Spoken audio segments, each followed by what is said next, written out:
comigo, se chama chamado. Chamado. Tem que ter chamado. Irmãos, declare para o seu irmão, fala assim: muitos são chamados. Mas poucos são escolhidos. Não, todos têm chamados, muitos têm chamados. Mas só vai exercer o ministério aquele que reconhece o seu chamado. E eu vejo 3 tipos de chamado. Primeiro, aquele chamado que é por iniciativa de Deus, que Deus escolhe a partir de agora. Eu estou liberando um chamado sobre a vida de alguém. Por exemplo, no Antigo Testamento, Noé. O cara estava lá, do nada Deus falou: ei, tem um chamado na tua vida, vai construir uma arca, porque vai cair chuva. O que é chuva, Deus? Não tinha chovido ainda na terra, irmão. Mas Deus instituiu, foi por iniciativa de Deus.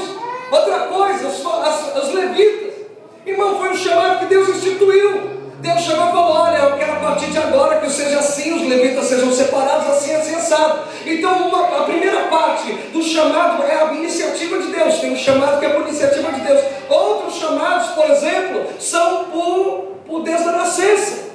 Por exemplo, Jeremias. Desde o seu ventre, desde o ventre da sua mãe ele foi chamado. Jeremias capítulo 1, versículo 5 diz que o Senhor constituiu, o Senhor chamou desde o ventre da sua mãe. Isso é um chamado desde a nascença. Outro tipo de chamado, o chamado que é o chamado por um voto de família, por exemplo. Antigamente tinha um voto chamado nazireu. Era um voto que a família fazia: ei, olha, esse aqui vai ser um separado. Quer um exemplo? Sansão. Não passava navalha na cabeça. Ele era o contrário de mim. Eu não posso deixar o cabelo crescer, que aí eu perco a força. Já Sansão tinha que cortar, não podia cortar. O meu é o contrário, irmão. Se crescer eu fico fraquinho, tem que manter a gilete em dia. Mas são 3 tipos de chamados. Declare comigo. Primeiro, iniciativa de Deus.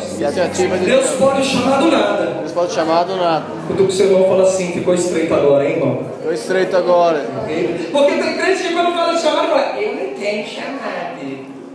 Eu não sei para nada. Deus me chamou para o ministério do banco.